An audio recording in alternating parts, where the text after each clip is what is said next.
एक सवाल के जवाब में आपने ये कहा था कि हम अपने इदारे को एडवांसमेंट की तरफ, प्रोफेशनलिज्म की तरफ और इन चीज़ों की तरफ लेकर जा रहे हैं कि जहाँ इन फुज़ला को या तलबा को बहुत सारी स्किल्स सिखाई जाएंगी, उनको प्रोफेशनल वे का तरीका सिखाया जाएगा, बहुत सारी ऐसी चीज़ें जिसकी माशरे को इस वक्त ज़रूरत है ताकि ये लोग, ये उलमा, ये फुज़ला इन मदारिस से निकल कर माशरे में जाकर अच्छे अंदाज में काम कर सके। क्या आपके जहन में ऐसा कोई खाका है या यह महज एक तखय्युल है, जहन के अंदर एक बनाया गया एक कॉन्सेप्ट है? ऐसे कोई इदारे मौजूद हैं जिन्होंने ये काम किया है, आप किसी इदारे से मुतासिर हैं, या इसके लिए क्या आपके जहन में आइडिया क्या है, ये ख्याल कैसे आया आपके जहन में? मदारिस में बेहतरी लाने के लिए जितने इदारे हैं वो सब हमारे लिए काबिल सब एहतराम है। उसमें दारुल उलूम कराची है, जामिअतुर रशीद, जिसके रूह रवा मेरे उस्ताद हजरत मौलाना अब्दुल रहीम साहब दामत बरकातुहू हैं, उनकी भी बड़ी अच्छी विजन और सोच है। इसी तरह पेशावर में जामिया उस्मानिया है, अल्लाह के फजल करम से बड़े अच्छे तरतीब पे वो काम कर रहे हैं। खुशामदीद नाजरीन, जामिया इस्लामिया मखज़न उलूम कराची के स्टूडियो से अपने मेज़बान आमिर अहमद उस्मानी का सलाम कबूल कीजिए।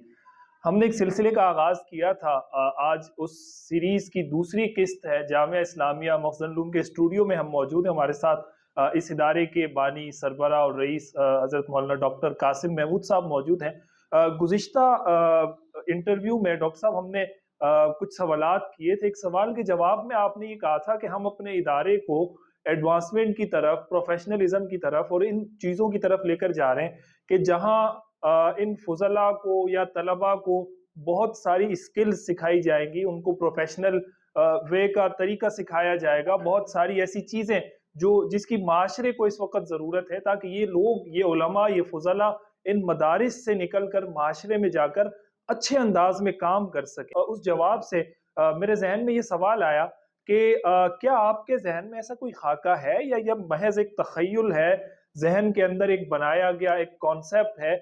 ऐसे कोई इदारे मौजूद हैं जिन्होंने ये काम किया है, आप किसी इदारे से मुतासिर हैं, या इसके लिए क्या आपके जहन में आइडिया क्या है, ये ख्याल कैसे आया आपके जहन में?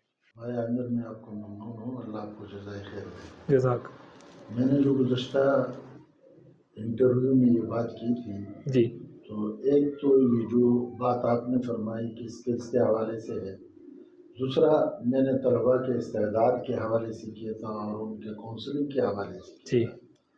ये दोनों चीज़ें ये इख्तिराई नहीं है, यानी मेरे जहन के नई चीज़, यानी मेरे जहन की तख्लीक नहीं है। जी हाँ। बल्कि अगर हम अपने गुज़श्ता माजी को देखें तो दारुल उलूम देवबंद में अल्लाह के फजल करम से हमारे चौकीदार से लेकर के दारुल उलूम के मुहतमिम तक कि उसके तमाम शोबों के तमाम अफराद, तमाम तलबा, तमाम असातिज़ा, तमाम आमला, सबसे पहले उनके अल्लाह के साथ एक मजबूत ताल्लुक हुआ करता। दारुल उलूम देवबंद जो पैदा करना उम्मत में चाह रही थी वो ये कि अल्लाह से ताल्लुक बने।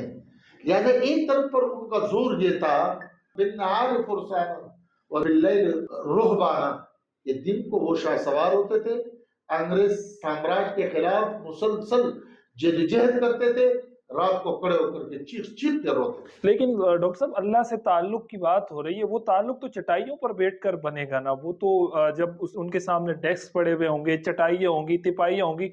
दारुल उलूम देवबंद की आपने बात की, उसका तो आगाज ऐसे हुआ था, तो जाहिर है ये तवाज़ो, ये आजिज़ी, ये इनकिसारी और ये सारी कैफियत तो उस वक्त नसीब होती है जब इंसान मट्टी के साथ मट्टी होकर अपने आप को मिलाए। अगर कुर्सियाँ होंगी, लाइटें होंगी, ऐसी लगा हुआ होगा, तो क्या ये चीज़ें फिर नसीब हो जाती है, ये कैफियत? अल्लाह आपको जज़ाए खैर दे। मैं जरा उस बात को थोड़ा सा आगे ले जा करके फिर आपकी बात भी ले लेता हूँ। अर्ज ये है, मैं कहने का मेरा मकसद ये था कि इसके साथ उन्होंने कुलियतुल फनून भी रखा था। अच्छा। उसमें तलबा को बाकायदा तौर पर बहुत से स्किल सिखाए जाते थे, जैसे हिकमत है, बाकी बहुत से काम थे, लेकिन वो काम उन लोगों पर हावी नहीं होते थे। अब आप बताएं कि हमारे देवबंदी मकतब फिक्र के जितने अकाबिर गुजरे, कोई चले जाते थे, जी मुझे ये तकलीफ है, आप दम भी कर लेते थे, बाज़ औक़ात तावीज़ भी देते थे, लेकिन ये उन्होंने अपना मशाला नहीं बनाया था जी। और इसमें अल्लाह पाक ने उनको बड़ा तसल्लुत दिया था। अब मौलाना मुसामान साहब रहमतुल्लाह अलैह को देखो कितने बड़े आमिर थे, लेकिन उन्होंने उसको अपना पैशन नहीं बनाया। मेरे कहने का मकसद ये है कि ये जो हम स्किल की बात कर रहे हैं, जो बात आपने पहले जी, स्किल्स के लिए मदारिस में इंतजाम होना चाहिए, طلباء کو سمجھانا چاہیے جب ان کو ضرورت ہو. ہمارے اکابر نے کتابتیں بھی کی ہے, ہمارے اکابر نے کتابیں بنانے کا کام بھی کیا ہے, بہت سے اور کام کیے ہیں, لیکن اس کو اپنے اوپر سوار نہیں کیا. ہم کہتے طلباء کو اسکل سکھاؤ, لیکن سکھانے کے ساتھ ان میں تقویٰ اور علم کی پختگی یہ سب سے بنیادی چیز. ان چیزوں میں کن اداروں سے آپ متاثر ہیں کہ کس کے طرز پہ آپ کام کرنا چاہتے ہیں, کیا کہاں سے یہ آئیڈیا آپ نے لیا؟ شیخ, ایک تو یہ ہے کہ آپ جو بھی کام کریں تو اس کے لیے بیسک بنیاد یہ ہے جی کہ یہ ابتدا کس نے کی ہے. تو ہمیں دارالعلوم دیوبند کے تمام معاملات کو دیکھنا پڑے گا. جی اس کے بعد اگر میں متاثر ہوں تو میں اپنے مادری علمی دارالعلوم کراچی سے متاثر ہوں. واہ. میں اپنے استاد, میرے شیخ, میرے مربی, میرے شفیق اور میرے والد شیخ الاسلام حضرت مولانا محمد تقی عثمانی صاحب دامت برکاتہم سے میں متاثر ہوں. ان کے ویژن سے متاثر ہوں, اس کے ارادوں سے متاثر ہوں. امت میں تبدیلی کے لیے اس کی جو ایک فکر ہے, غم ہے, کڑن ہے, میں ان سے متاثر ہوں. اور میرے لیے آئیڈیل بھی دارالعلوم کراچی ہے, میرے لیے آئیڈیل بھی میرے شیخ ہے. میرے لیے اس وقت اگر کوئی نعمت ہے تو وہ میرے استاد محترم ہے. اور میں اس میں یہ آپ کو بتاؤں جی کہ دوسرے طرف پر مدارس میں بہتری لانے کے لیے جتنے ادارے ہیں وہ سب ہمارے لیے قابل سب احترام ہے. اس میں دارالعلوم کراچی ہے, جامعۃ الرشید جس کے روح روا میرے استاد حضرت مولانا عبدالرحیم صاحب دامت برکاتہم ہیں. ان کی بھی بڑی اچھی ویژن اور سوچ ہے. ٹھیک ہے, ان کے بہت سی باتوں سے بہت سے لوگوں کو اختلاف ہو سکتا ہے, اس میں من جملہ میں بھی ہوں کہ بعض چیزوں میں اس کو پر تحفظات رکھتا ہوں, لیکن جو کام وہ کر رہے ہیں جس ترتیب پہ کر رہے ہیں تو وہ بھی داد کے مستحق ہے. اسی طرح پشاور میں جامعہ عثمانیہ ہے, اللہ کے فضل و کرم سے بڑے اچھے ترتیب پہ وہ کام کر رہے ہیں.